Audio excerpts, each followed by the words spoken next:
ये कहानी एक ऐसी औरत के ऊपर आधारित है जिसका पति जंग में घायल हो जाता है और फिर वो अपनी पत्नी की पर्सनल जरूरतों को पूरा नहीं कर पाता, जिस वजह से वो औरत अपने ही नौकर के साथ अपनी जरूरतों को पूरा करती है। अब इसके बाद कहानी में आगे क्या होता है ये हम आज की इस एक्सप्लेनेशन में देखने वाले हैं। फिल्म का नाम है लेडी चैटरलीज लवर और ये फिल्म 2015 में रिलीज हुई थी। मूवी की शुरुआत में हम कुछ लोगों को देखते हैं जो कि एक खदान में काम कर रहे होते हैं। तभी अचानक वहाँ पर एक धमाका होता है और ओलिवर नाम का आदमी जो उस खदान में काम करता था वो उनकी मदद के लिए भागता है और लोगों को बाहर निकालता है। पर उनमें से टेडी नाम के एक आदमी की मौत हो जाती है और उसकी डेड बॉडी को उसके घर पहुंचाया जाता है। इसके बाद हम पार्टी में कोनी नाम की एक खूबसूरत लड़की को देखते हैं। तभी उसके पास एक आदमी आता है जिसका नाम क्लिफर्ड चैटरली था और वो बहुत अमीर था। कुछ देर तक बातें करने के बाद वो दोनों एक दूसरे से इम्प्रेस हो जाते हैं और साथ में डांस करने लगते हैं। लेकिन कोनी के दोस्त डंकन को ये बिल्कुल भी पसंद नहीं आता क्योंकि वो भी कोनी से प्यार करता था। अब इन दोनों की ये मुलाकात प्यार में बदल जाती है और वो दोनों एक दूसरे से शादी कर लेते हैं और शादी के वक्त वो दोनों ये कसम खाते हैं कि वो शादी के दौरान एक दूसरे से वफादार रहेंगे और कभी भी एक दूसरे का साथ नहीं छोड़ेंगे। अब उन दोनों की लाइफ बहुत ही अच्छी चल रही थी, लेकिन कुछ दिनों बाद क्लिफर्ड को सेना में जाना पड़ता है क्योंकि वो एक सोल्जर था। वही जंग के दौरान क्लिफर्ड घायल हो जाता है और उसे वापस घर भेज दिया जाता है। आज क्लिफर्ड घर आ रहा था और सभी लोग बहुत ही खुश थे और उसका वेलकम करने के लिए घर के बाहर खड़े थे। क्लिफर्ड को देख के कोनी बहुत खुश होती है, पर तभी हम देखते हैं कि जंग में घायल होने के बाद क्लिफर्ड के पेट के नीचे का हिस्सा पूरा पैरालाइज हो जाता है। अब क्लिफर्ड अपनी हालात से लाचार था और वो सबको थैंक यू बोल के घर के अंदर आ जाता है। वहीं कोनी क्लिफर्ड को जिंदा देखकर खुश तो हो रही थी, पर वो भी अंदर ही अंदर बहुत ही दुखी थी। उनकी खुशियों भरी जिंदगी में एक ऐसा मोड़ भी आएगा ये कभी किसी ने सोचा नहीं था। इसी बात से दुखी होकर क्लिफर्ड खुद को मारने की कोशिश भी करता है, पर तभी कोनी उसे रोक लेती है और वो उसे विश्वास दिलाती है कि वो हमेशा उसके साथ रहेगी। अब इसकी दूसरी तरफ हम ओलिवर को देखते हैं जो कि अपने मंगेतर को लेटर लिख रहा होता है। इस बार ओलिवर किसी खदान में काम नहीं कर रहा था, बल्कि इस बार वो जंग में था। कुछ दिनों बाद जब ओलिवर अपने घर आता है तो वो अपने मंगेतर को किसी और के साथ देख लेता है और वो उससे बिना मिले ही वहाँ से चला जाता है। कुछ दिनों बाद ओलिवर काम मांगने के लिए क्लिफर्ड के पास जाता है, पर जब क्लिफर्ड उससे बात कर रहा होता है तब उसे पता चलता है कि ओलिवर क्लिफर्ड के अंडर में ही जंग में काम कर रहा था। क्लिफर्ड उससे बहुत ही इम्प्रेस होता है और वो उसे अपने पक्षियों का ख्याल रखने का काम देता है। अपाहिज होने की वजह से क्लिफर्ड अपने लिए एक गाड़ी खरीदता है और वो जब उसमें बैठकर घूमता है तो उसे ऐसा लगता है कि मानो उसके पैर वापस आ गए हैं। फिर एक दिन वो कॉनी के साथ ओलिवर के पास जाता है। ओलिवर जंगल में बने एक कॉटेज में रहता था और पक्षियों की देखभाल करता था। वहाँ पहली बार कोनी ओलिवर को देखती है। वहाँ से वापस आते वक्त कोनी ओलिवर को इशारा देती है, पर ओलिवर उसे समझ नहीं पाता। अगले दिन एक मेड कोनी के पास आती है और उसे कहती है कि ओलिवर अपने शेड की चाबी मांग रहा है। इस पर कोनी खुद उसे चाबी देने के लिए उसके पास जाती है, पर जब वो ओलिवर के पास पहुँचती है तब ओलिवर उससे ठीक से बात नहीं करता और उससे बोलता है कि आपको ये तकलीफ उठाने की कोई जरूरत नहीं थी। कोनी को भी ओलिवर के इस बिहेवियर पे गुस्सा आ जाता है और वो गुस्से में वहाँ से चली जाती है। अगले दिन ओलिवर कोनी को एक लेटर लिखता है जिसमें वो अपने बर्ताव के लिए उससे माफी मांगता है। इसके बाद कोनी फिर से उससे मिलने के लिए उसके कॉटेज में जाती है जहाँ ओलिवर अपनी शर्ट उतारकर काम कर रहा था। पर फिर जब कोनी उसके बदन को देखती है तो उसके भी तन बदन में आग लग जाती है। ये देखकर कोनी खुद को कंट्रोल नहीं कर पाती और वो ओलिवर के पास जाने लगती है, पर तभी ओलिवर भी उसे देख लेता है और अपनी शर्ट वापस पहन लेता है क्योंकि वो कोनी की इज्जत करता था। कोनी को वो जगह बहुत ही पसंद थी, इसलिए वो ओलिवर को बोलती है कि मैं हर रोज यहाँ पर पेंटिंग करने आऊंगी। तभी ओलिवर उससे कहता है कि मैं ये जगह आपके लिए साफ कर दूंगा और मैं किसी और जगह चले जाऊंगा। कोनी उससे कहती है कि तुम्हें कहीं और जाने की जरूरत नहीं है, पर तुम मुझसे इतना भाग क्यों रहे हो। यहाँ कोनी ओलिवर से गुस्सा हो जाती है और वहाँ से जाने लगती है, लेकिन तभी बारिश आ जाती है, इसीलिए वो ओलिवर के साथ उसके कॉटेज में चली जाती है जहाँ वो दोनों आग जलाकर खुद को गर्म करने लगते हैं। पर तभी ओलिवर वहाँ से उठ जाता है क्योंकि वो कोनी के इरादे समझ रहा था। कोनी उससे पूछती है कि तुम मुझसे दूर क्यों भाग रहे हो। तभी ओलिवर उससे कहता है कि मैं तुमसे दूर नहीं भाग रहा हूँ, बस मैं डर रहा हूँ क्योंकि अगर क्लिफर्ड को हमारे बारे में पता चल गया तो उसकी नौकरी चली जाएगी। अब क्योंकि ओलिवर ने कोनी को गर्म कर वापस ठंडा ही छोड़ दिया था, इसीलिए वो अपने घर वापस चली जाती है। एक दिन कोनी क्लिफर्ड को बोलती है कि मुझे बहुत अफसोस है कि हमारा कोई बच्चा नहीं है। तभी क्लिफर्ड कोनी को कहता है कि मैं बहुत ही कोशिश कर रहा हूँ और वो अपने बदन को ठीक करने के लिए उसे करंट के झटके देने लगता है। क्लिफर्ड दर्द से बहुत चिल्ला रहा था, पर जब आखिर में कोनी से उसका दर्द देखा नहीं जाता तो वो क्लिफर्ड को रोक देती है। क्लिफर्ड इस काम में नाकाम हो गया था, इसलिए वो रोने लगता है। अब इसके अगले दिन कोनी एक जंगल में जाती है और वहाँ पर बैठकर एक डायरी पढ़ने लगती है, पर तभी उसे ओलिवर के काम करने की आवाज सुनाई देती है और वो तुरंत ही उसके पास चली जाती है, जहाँ पहुंचकर वो छोटे चूजों को देखती है और उनको देखकर रोने लगती है। उन बच्चों को देखकर वो अपने बच्चे को याद करती है जो शायद अब कभी भी पैदा नहीं हो पाएगा। अब कोनी को रोता हुआ देखकर ओलिवर उसके पास आता है और उसे गले लगा लेता है। अब ओलिवर भी कोनी को पसंद करने लगा था, इसीलिए उसे वो अपने साथ अपने कॉटेज में ले जाता है जहाँ वो दोनों इंटीमेट होने लगते हैं। अब पूरा दिन कोनी ओलिवर के साथ ही रहती है। फिर जब शाम होने लगती है तो ओलिवर कोनी को उसके साथ उसके घर छोड़ने जाता है। जाने के वक्त कोनी ओलिवर से पूछती है कि तुमने ये जो किया है क्या तुम्हें इसका कोई पछतावा है, जिस पर ओलिवर उससे बोलता है कि नहीं, मैं तुमसे प्यार करने लगा हूँ और तुम अब सिर्फ मेरी हो। उसी रात बहुत तेज तूफान आता है और बादल गरजने लगते हैं। ओलिवर को कोनी की बहुत याद आ रही थी, इसलिए वो बहुत ज्यादा दारू पी लेता है। दूसरी तरफ कोनी की नींद भी उड़ जाती है और वो ओलिवर की याद में सो नहीं पाती। फिर वो खिड़की से ओलिवर के घर की रोशनी को देखती है और वो खुद को रोक नहीं पाती और दौड़ती हुई ओलिवर के पास चली जाती है, लेकिन उसे जाते हुए उसके घर की एक मेड देख लेती है। ओलिवर भी वहाँ कोनी का इंतजार कर रहा था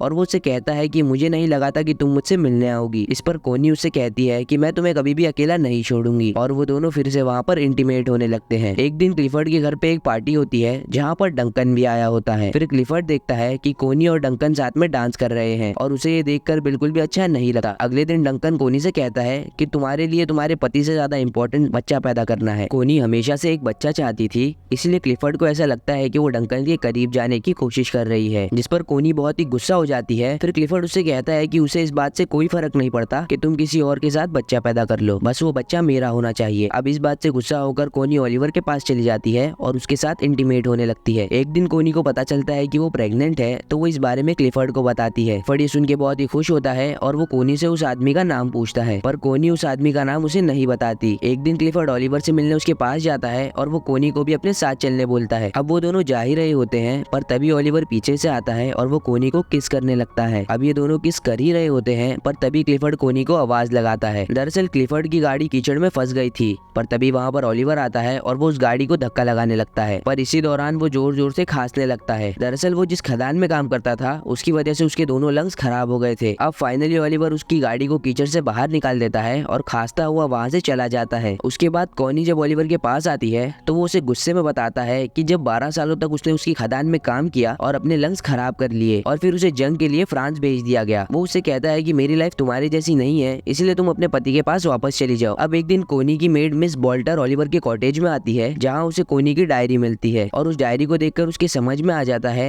कि कोनी के पेट में जो बच्चा है वो ओलिवर का है। एक दिन क्लिफर्ड आने वाले बच्चे की खुशी में अपने घर पर एक पार्टी रखता है, पर तभी वहाँ पर मिस बोल्टर आती है और वो क्लिफर्ड को बता देती है कि कोनी के पेट में जो बच्चा है वो ओलिवर का है। पर जब कोनी क्लिफर्ड से मिलती है तो क्लिफर्ड उससे बहुत ही नाराज हो जाता है। फिर उसके बाद कोनी मिस बोल्टर के पास जाती है और उससे पूछती है कि तुम्हें ये बात किसने बताई, पर इस पर मिस बोल्टर उसे कुछ भी नहीं बताती। कोनी को ये लगने लगता है कि मिस बोल्टर को ये बात शायद ओलिवर ने बताई होगी, पर तभी मिस बोल्टर उसे बोलती है कि ओलिवर ने उसे कुछ नहीं बताया। अब इस पर कोनी रोने लगती है और वो उससे बोलती है कि मैं ओलिवर से बहुत ही प्यार करती हूँ। फिर उसके बाद मिस बोल्टर रोने लगती है और कोनी के पास आकर कहती है कि जल्दी ओलिवर के पास जाओ वरना तुम्हारा पति उसे मार देगा। ये बात सुनने के बाद कोनी भागती हुई ओलिवर के कॉटेज में जाती है और वहाँ पर देखती है कि वहाँ पर कोई भी नहीं है। ये देखकर कोनी रोने लगती है, पर तभी वहाँ पर ओलिवर आ जाता है और उसे देखकर कोनी उसे गले लगा लेती है। इसके बाद हम देखते हैं कि कोनी क्लिफर्ड के घर पर आती है और वो उससे डिवोर्स मांगती है, पर क्लिफर्ड उसे मना कर देता है और ओलिवर को बुलाने के लिए बोलता है। पर फिर जब भी ओलिवर वहाँ पर आता है तो वो दोनों आपस में बहस करने लगते हैं, पर फिर फाइनली कोनी और ओलिवर क्लिफर्ड के घर को छोड़कर चले जाते हैं। उसके जाते वक्त क्लिफर्ड वहाँ पर आता है और वो कोनी को तलाक देने के लिए मान जाता है। अब कोनी और ओलिवर क्लिफर्ड से दूर चले जाते हैं और जिंदगी भर आपस में साथ रहते हैं और कुछ इसी तरह से ये फिल्म यहीं पर खत्म हो जाती है।